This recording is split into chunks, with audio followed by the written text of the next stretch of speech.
Guys, it's Miss Clark. I am doing the Keeping Quilt lesson for April 27th, 2020.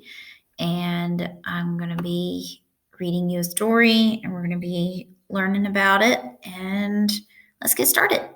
So while it's loading, all right, this is day one. This is going to be a 2-day lesson. So it says, I can explain how the illustrations of a text add to the mood or the story being told. Okay, so how do illustrations contribute to the words in a story? So what are your thoughts when you hear the word beach? Okay, so think about that. If you saw beach number 1, which is right here, you would not think of the beach as a place you would want to visit. And you probably can't really see it, but basically the picture is beach number 1 has a bunch of trash on it from people littering and stuff. So then if you saw beach number 2, you would be ready to pack your bags and go on vacation, right? Especially since we've all been at home. I know, I'm just kidding. All right, so illustrations play a large role in how we interpret what we are reading.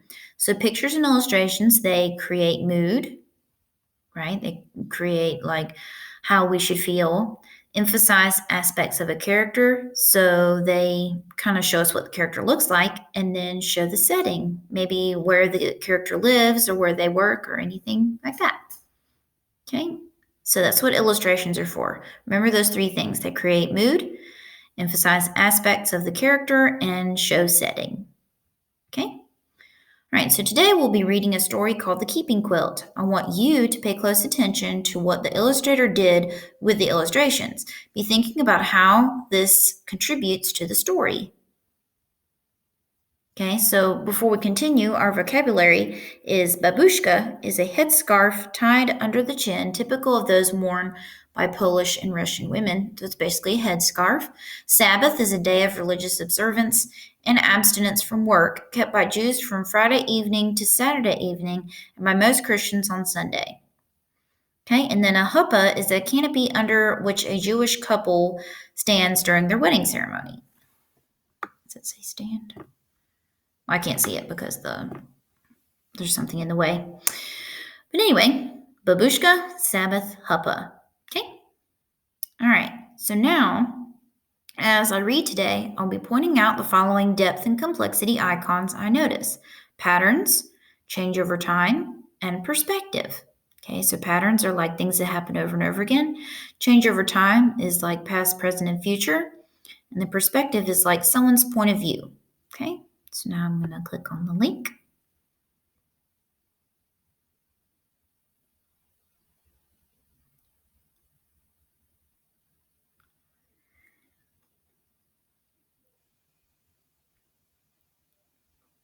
Sorry, it's loading kind of slowly, but you can always fast forward this when you watch it.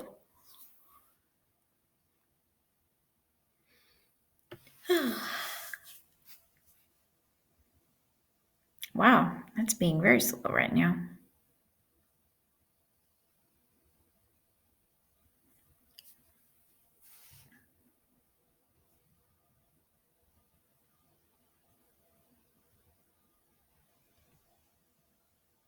Okay, so remember this story is called The Keeping Quilt. I'm not sure who the author is, but I guess we'll find out in just a second.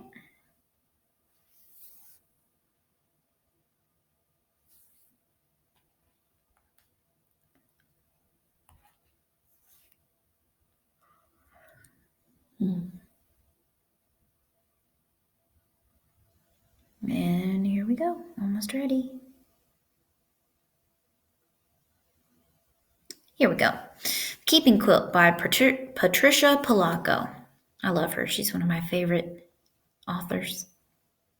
All right, here we go. When my great-grandma Anna came to America, she wore the same thick overcoat and big boots she had worn for farm work, but her family weren't dirt farmers anymore.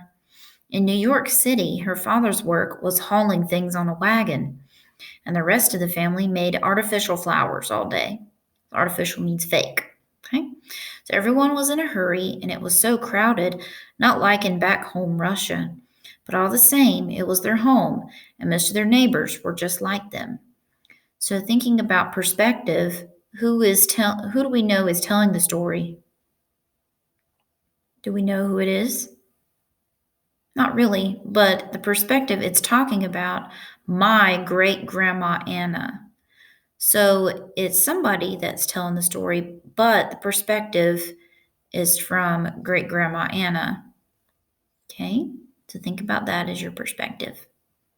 When Anna went to school, English sounded to her like pebbles dropping into the shallow water. Shh, shh, shh. In 6 months, she was speaking English. Her parents almost never learned, so she spoke English for them too. The only things she had left of back home Russia were her dress and the babushka she liked to throw up in the air when she was dancing. There's that scarf. Okay, so as you can see, she's wearing her babushka. Okay, so it says in 6 months she was speaking English. This sounds like a change over time to me. Don't you think? Okay. And her dress was getting too small. After her mother had sewn her a new one, she took her old dress and babushka. Then, from a basket of old clothes, she took Uncle Vladimir's shirt, Aunt Havala's nightdress, and an apron of Aunt Natasha's. We will make a quilt to help us always remember home, Anna's mother said. It will be like having the family in back home Russia dance around us at night.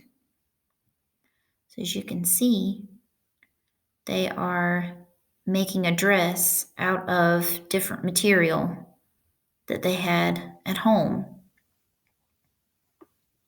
Okay, so that sounds more like perspective. And you can see in the background in the illustration, look at this, isn't that awesome?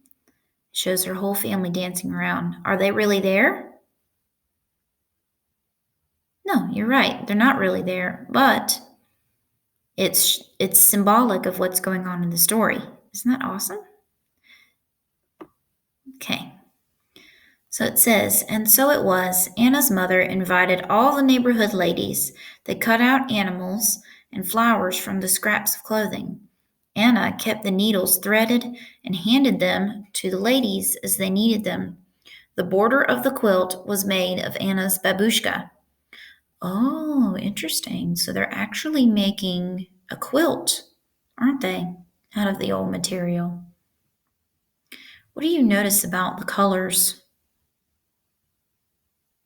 Look at the illustration. As you can see, the only color that's in the illustration is on the quilt and not on the people. Very interesting. On Friday nights, Anna's mother would say the prayers that started the Sabbath. The family ate challah and chicken soup. The quilt was the tablecloth. Anna grew up and fell in love with great grandpa Sasha. To show he wanted to be her husband, he gave Anna a gold coin, a dried flower, and a piece of rock salt, all tied into a linen handkerchief. The gold was for wealth, the flower for love, and the salt so their lives would have flavor. She accepted the hanky, that's short for handkerchief. They were engaged. So right here it says Anna grew up and fell in love. That sounds like change over time, right? Because she changed over time. She grew up. Okay? So remember that part. Again, what is the only color piece in each of these illustrations? It's the quilt, isn't it? The quilt is the only thing that's in color. Under the wedding huppah, Anna and Sasha promised each other love and understanding. After the wedding, the men and women celebrated separately. So over here, again, the quilt is used as a huppah or as a canopy over top of them. They got married. Again, the only things that are in color is the huppah, right? Right. When my grandma Carl was born, or Carle, yeah, and Anna wrapped her daughter in the quilt to welcome her warmly into the world. Carle was given a gift of gold, flour, salt, and bread. Gold, so she would never know poverty. A flour, so she would always know love. Salt, so her life would always have flavor. And bread, so that she would never know hunger. Okay, so again, they're all looking at the baby. Carle learned to keep the Sabbath and to cook and clean and do washing. Married you'll be someday, Anna told Carle. And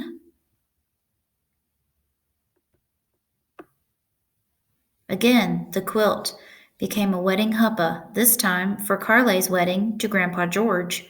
Men and women celebrated together, but they still did not dance together. In Carle's wedding bouquet was a gold coin, bread, and salt. I see a pattern. The gold coin, bread, and salt are being used and passed down, and also the huppah is being used. The quilt is being used for a huppah in each one. Did you guys notice that? Okay. Carle and George moved to a farm in Michigan, and Great Grandma Anna came to live with them.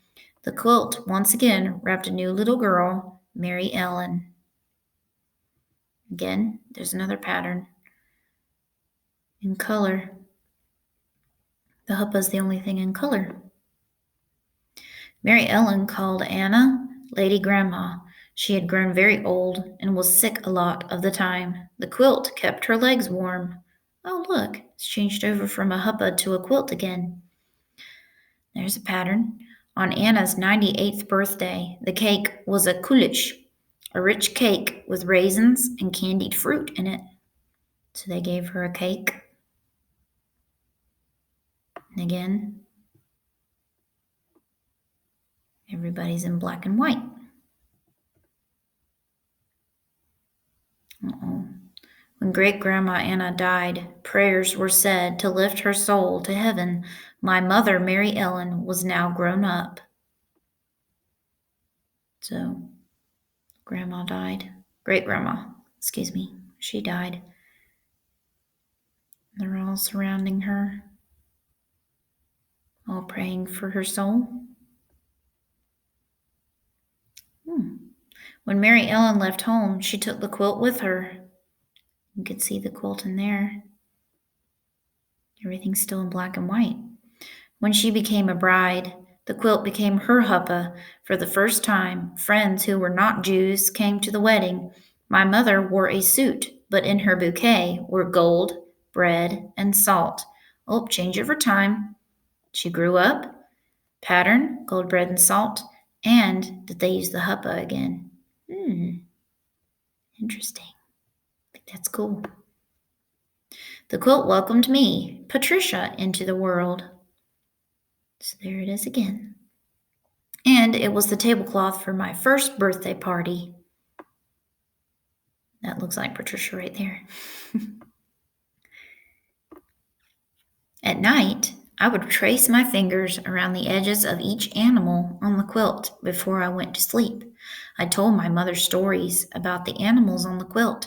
She told me whose sleeve had made the horse, whose apron had made the chicken, whose dress had made the flowers, and whose babushka went around the edge of the quilt. Remember, a babushka is a scarf. The quilt was a pretend cape when I was in the bull ring, or sometimes a tent in the steaming Amazon jungle. So now she's playing with it. That's interesting.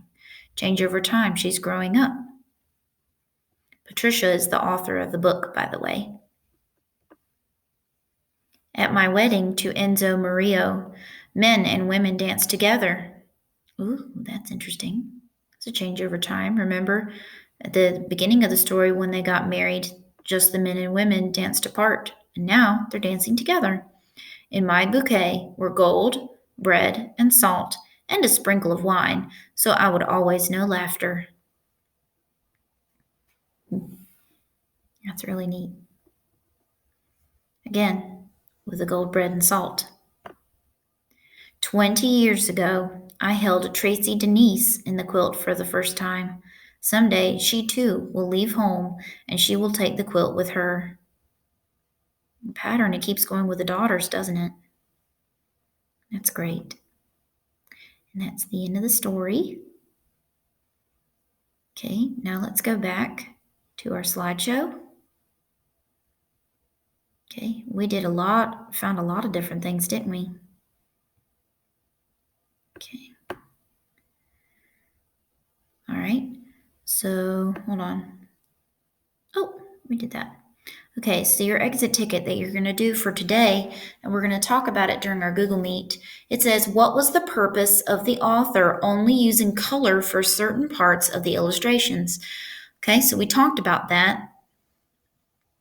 That's the first question. And then the second one says, how did this help the reader and contribute to the story?